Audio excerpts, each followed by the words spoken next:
Picture this. You're on the tail end of an all-day road trip and creeping up on the early hours of the morning. The sky is pitch black as you drive through a forest or desert or prairie. It's remote, and the nearest township is miles away. As your eyes strain against the darkness that lies beyond the beam of your car headlights, you suddenly become aware of a strange noise. A buzzing sound, like an old tube TV crackling to life, suddenly becomes very loud. The radio, headlights, and dash display of your car go dark as you're enveloped in a crackling electric field. Without your car headlights on, you realize that you're bathed in an eerie orange glow. You look out each of your windows and your eyes are drawn immediately upwards. Hovering above your car, matching your speed with an eerie precision, is a massive silver saucer. You slam on the brakes of your car, scramble for your phone in your bag on the passenger seat, lift it to take a video only to find that the screen has gone completely black. You cast it aside, frantically pull your backpack from the back seat, rifle through it, and pull out your fully manual vintage film camera.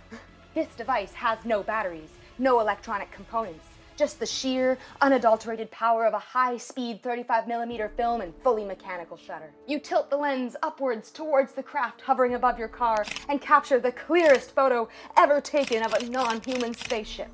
And then someone on the internet says it is way too clear to be real and downvotes you into oblivion on r/pics. This story highlights the power of film photography, the power that we photographers have to capture the strange and unusual.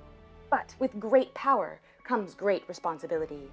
We understand the inner workings of a photograph and are capable of deducing the veracity of a photograph with greater understanding than your common person. We are photographers, and it is our responsibility to be skeptical, discerning, and as always, to stay sharp and not forget to keep shooting. That was a fun intro, and as you can tell, I am not going to be taking myself too seriously in this video. I've even got this space princess themed outfit that I'm going to be changing out of pretty quickly because it's very hot, but I thought it would be great for the opening monologue. But I think this is a very fun topic, and I think it's particularly timely given the fact that we are coming up to spooky season, and back in July we had these government hearings on UAPs in the US, which I found fascinating. And if I'm being honest, after I watched this congressional hearing, I definitely went down a rabbit hole of UAP-related content here on YouTube, and I thought to myself, well, I'm a content creator. I can make some UAP-themed content myself, can't I? So that's what we're gonna do. And what do you know? There happens to be a pretty strong connection between UAP sightings and photography, and the role of the photographer is a very important one when it comes to this topic. So let's talk about that. Okay, I'm gonna go change. Here we go. Okay, still spacey, still silver, not quite so hot. Still hot though. Okay, so throughout this video, I am going to be saying UAP and not UFO. UAP means unidentified anomalous phenomenon and is a bit more accurate because these things have been spotted in space and in the ocean as well. And so the common moniker, unidentified flying object, doesn't really cover all the bases. Plus, we aren't 100% sure that they are objects. I don't know what else they would be, but again, covering all of the bases. There's a great tie-in between UAPs and photography because there are whole archives of iconic photos of these things. And unfortunately, 99.999999% of them can be explained by regular earthly phenomena. In this video, I'm going to debunk some famous UAP photos. I'll talk about how they can be faked both intentionally and unintentionally.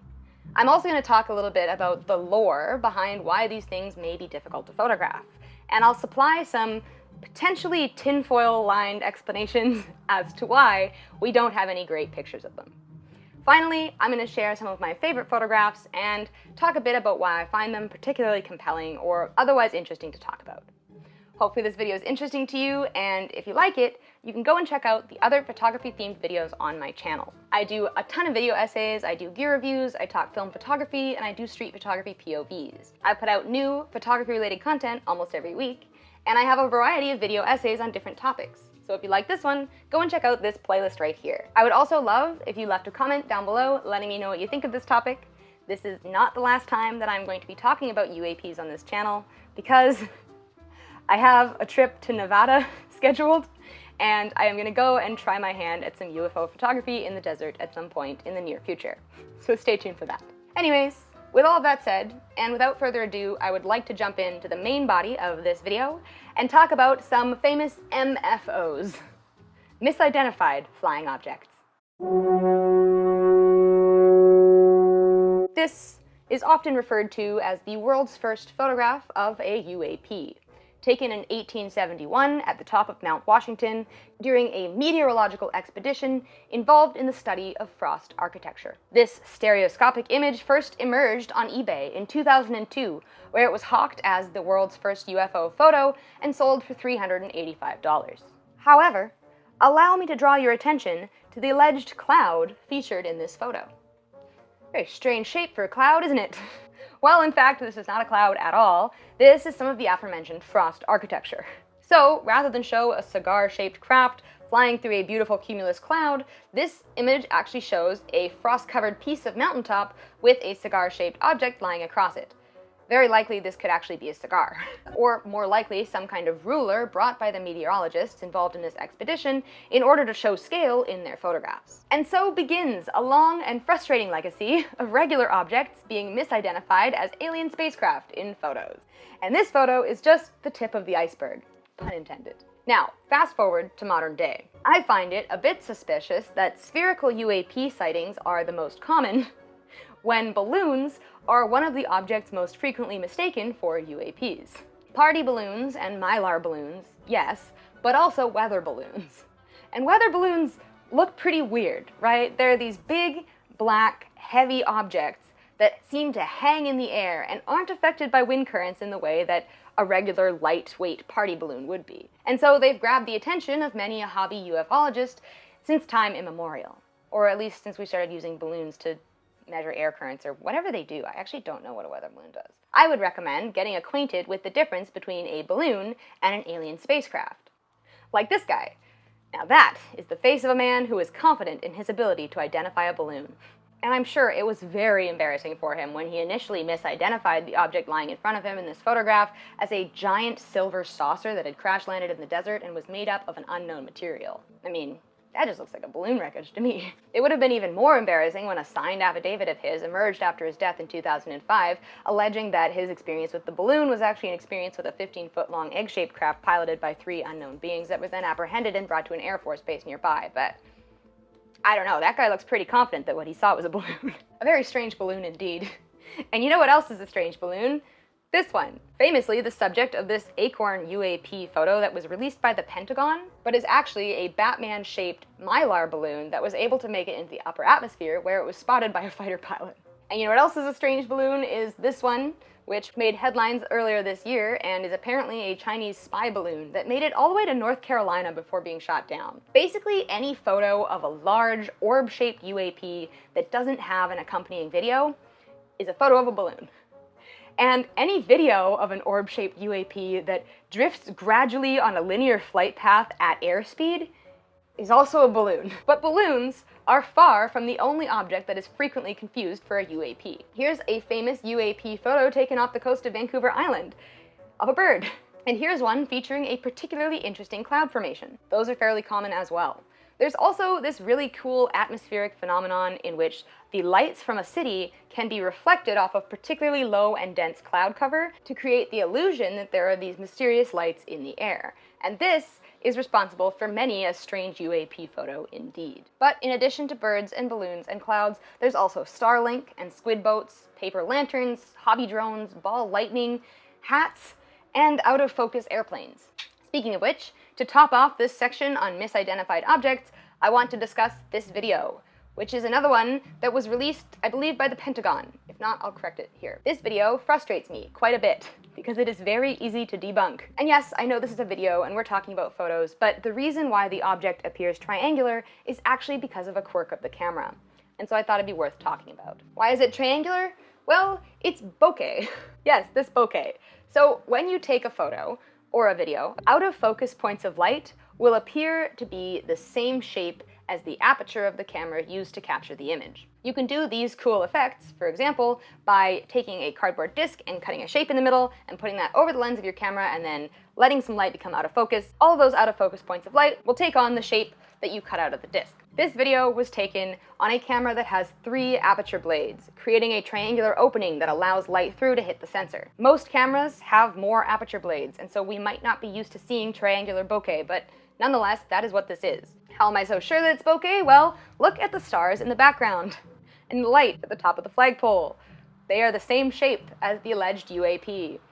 It's bokeh. One thing that bothers me about videos like this is that this object, aside from being triangular, is demonstrating absolutely no unusual characteristics whatsoever. There's nothing in this video that defies prosaic explanation. What kinds of attributes would we be looking for in a real UAP sighting?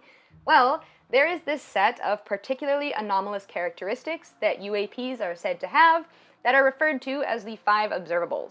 These 5 observable characteristics are anti-gravity lift, sudden and instantaneous acceleration, hypersonic velocities without signatures like vapor trails, low observability, and finally, transmedium travel. That's travel between water, air, and space. These are characteristics that distinguish UAPs from our own earthen-made objects, like airplanes and birds and balloons and Starlink, since nothing we make on Earth is capable of these maneuvers. If you see a video of a weird-looking object, but it's just drifting slowly through the sky on a linear flight path, it is not a UAP.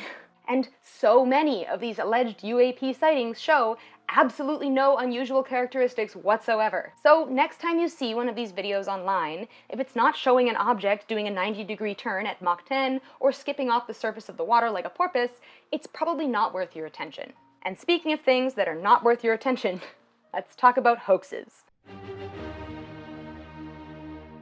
I really hate hoaxers. I hate them so much. I find it very annoying that people will intentionally poison the well of information just to prove that it's possible to poison the well of information. At this point, the well is so poisonous that people don't believe there's any information in there anymore, and I don't blame them. So let's look at some famous hoax photographs to get a better idea of what we're dealing with. Here are some of the OG hoax photos, and also, unfortunately, some of the most famous UFO photos, taken by Paul and Evelyn Trent on their farm in Oregon. The story behind these photos is really quite compelling, but unfortunately, it's a bunch of lies. Later evidence suggests that these photos actually feature a small model with a hollow base suspended by a wire from the power lines above. Apparently, the original negative shows evidence of such a wire connecting the model with the power lines. Throughout the 20th century, in the days of film and before advanced photo manipulation technologies, this was by far the most common way of faking these flying disc images, actually making a model and hanging it from something and taking a picture. One of the most prolific and annoying model suspending hoaxers is Paul Villa. Villa captured dozens of very suspicious-looking images of UAPs on film throughout the 1970s. The more I read about Paul Villa, the more I come to resent him personally, because despite having produced these very fake-looking photographs featuring obviously out-of-scale model craft, there's a community of people who actually believe that he is some kind of alien contactee messiah. And he actively encourages this reverence by claiming that he's received telepathic messages from extraterrestrial intelligence saying, "Hey Paul, come outside, we're ready for you to take some pictures of us." Why do all of these photos look so staged? Well, according to Paul, it's because the aliens were actually posing their craft for him. He was chosen special to capture them on film. Anyways, despite this very involved method of hoaxing these photos using tin models, I always prefer historical UAP photos that are confirmed to have come from the pre-digital age. Because photo manipulation technologies are so advanced today that you really can't trust anything you see. Back in the day of film, you had to create a physical object and suspend it somehow in order to create a credible UAP photograph. If you had tried to manipulate it in post, it would show evidence of tampering on the negative itself. Many of these famous UAP photos have been confirmed authentic by Kodak Labs or some other such authenticative body. But that just means that the photo depicts a real object and has not been tampered with. It doesn't mean that the object depicted is actually extraterrestrial. Considering that, I'm going to show you these photos, which are certainly fake, but are some of my absolute favorites nonetheless. If you looked at the negative of these photos, you could confirm that they are indeed authentic. And the story behind these photos is much the same story as the one I told at the beginning of this video. Allegedly, an experienced photographer was driving through a remote area of Nashville around 9 p.m. back in 1989. He saw a light emerge above the treetops a short distance away, pulled his car over, and rifled through his trunk to get his cameras. From his trunk, he pulled 2 cameras, a Canon A1 and a Canon T90. At the time, this would have been pretty top-of-the-line equipment. He started walking towards the light, and as it came closer, up over the trees, he began snapping photos, almost as if compelled by some unknown force, burning through an entire roll of film on the T90 before switching his lens kit to the A1. And this is a complete fiction, because this craft is actually a stage light for a concert. And yeah, it is just a light. Unfortunately, it is not a cool craft. This story is completely made up. But I still love this one because it looks so much like an alien craft. Like, you could put this on the cover of a Spielberg movie and nobody would be any the wiser that it's actually a stage light. I also love the completely fabricated backstory. Like, there's this experienced photographer driving along in the middle of the night with a trunk full of high-end equipment, uniquely poised to snap these photos. Which professional photographer among us would not love to be in that situation? Our profession leaving us uniquely equipped to photograph alien technology in the dead of night. But actually, there is an interesting bit of lore that this story gets wrong, and it's what caused this backstory to fall apart for me before I ever saw the comparison with the stage light. According to the lore, you would never be able to get a photo this close to one of these objects with the cameras that the story alleges. I'm going to put on my tinfoil hat here for a second, and we're going to talk about why these things might be so difficult to photograph. Low observability, after all, is one of the 5 observables. Let's get into it.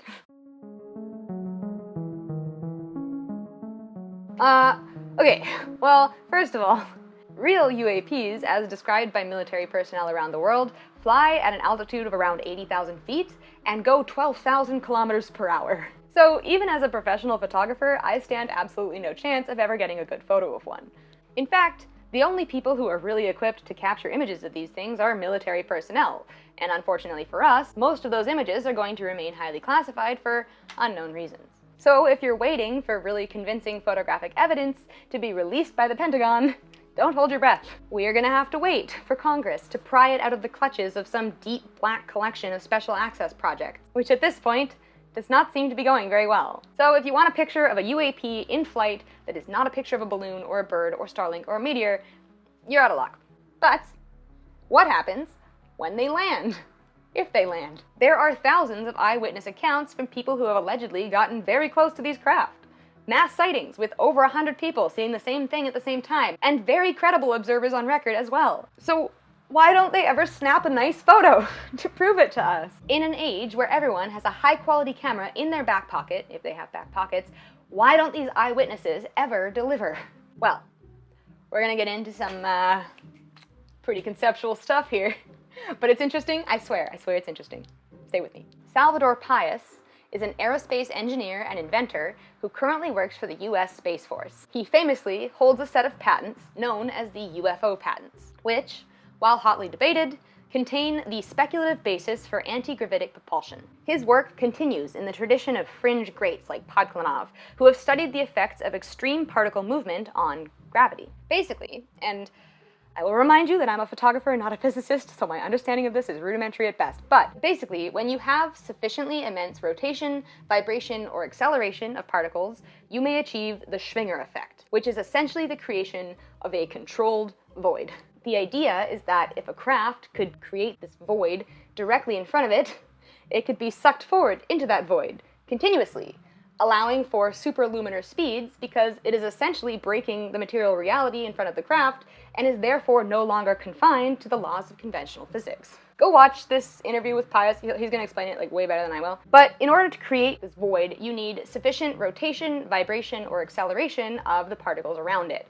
And in order to do that, you gotta supercharge them. And in order to do that, you need a lot of electricity. Like, a lot. You gotta get these babies going. The energy required to hit this void point is so immense that I believe this is the main impediment to verifying this phenomenon through experimentation. It is still entirely theoretical because experiments that would demonstrate it require so much power. But if it were to work, the application of this potentially anti-gravitic technology would create a very strong electromagnetic field while in use, such that all of nearby electronic devices would be rendered completely inoperable.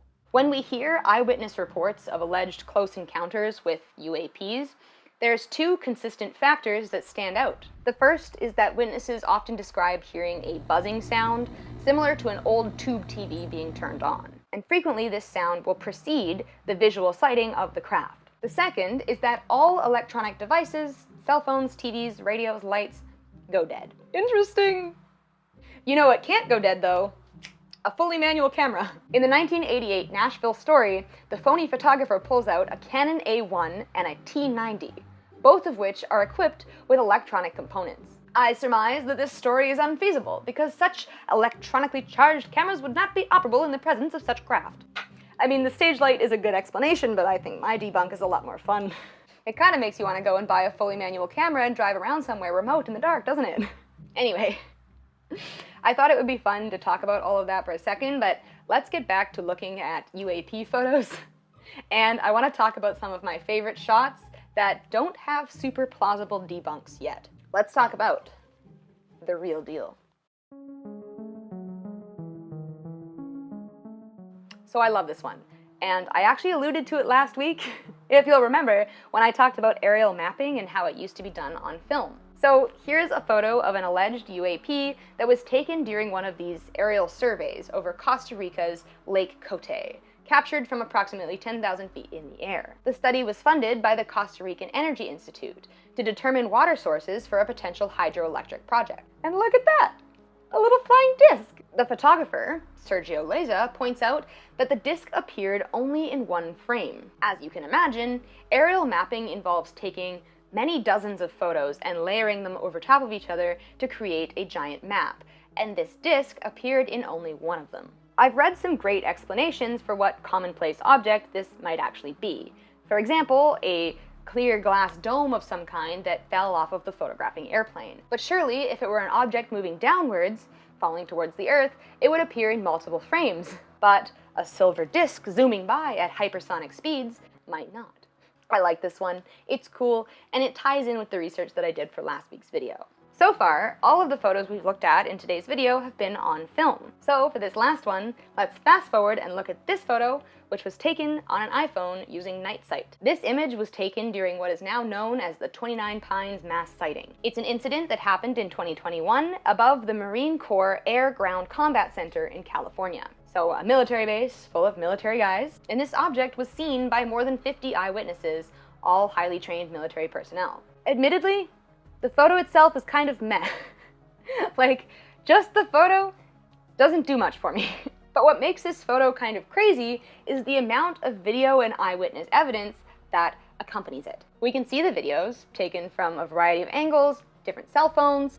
We can hear all the military guys slowly getting more and more uncomfortable with what they're seeing. And then we have some great interviews with the guys afterwards about what they saw. And thankfully, they also shot up some luminar flares towards the object. So we have a great comparison of how different the object is from the flares. Military-grade flares, luminar flares, as it happens, are the kind of objects that are frequently mistaken for UAPs, so having this side-by-side in-frame comparison is really valuable. So you have all of these highly trained, rigorously scrutinized guys out there peering into the darkness, wondering what the hell is this thing. One of them holds up his phone on night sight mode, and boom, we get this photo, which, really cool, and also really eerie.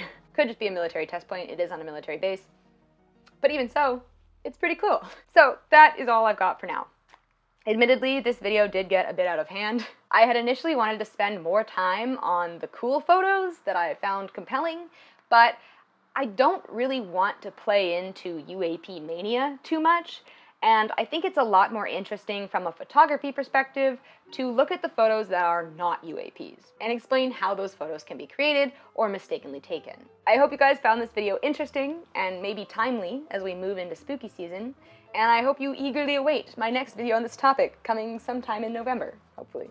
If you liked this video, you can leave a like, and you can also leave a comment letting me know what you think. If you're a believer, if you're a skeptic, if you liked the way I handled this topic, if you would rather I had handled it in a different way. I am really open to feedback and discussion, and I would love to see some of that down below. Go and check out the other videos on my channel, and stay tuned for next week's video, which actually is probably not going to happen.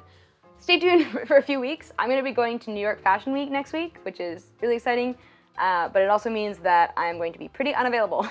So we're going to have some New York themed content probably coming up at the end of September, perhaps a street photography walk and talk, but we will see. And so I'll see you then. In the meantime, I want you guys to stay sharp and don't forget to keep shooting. Bye guys.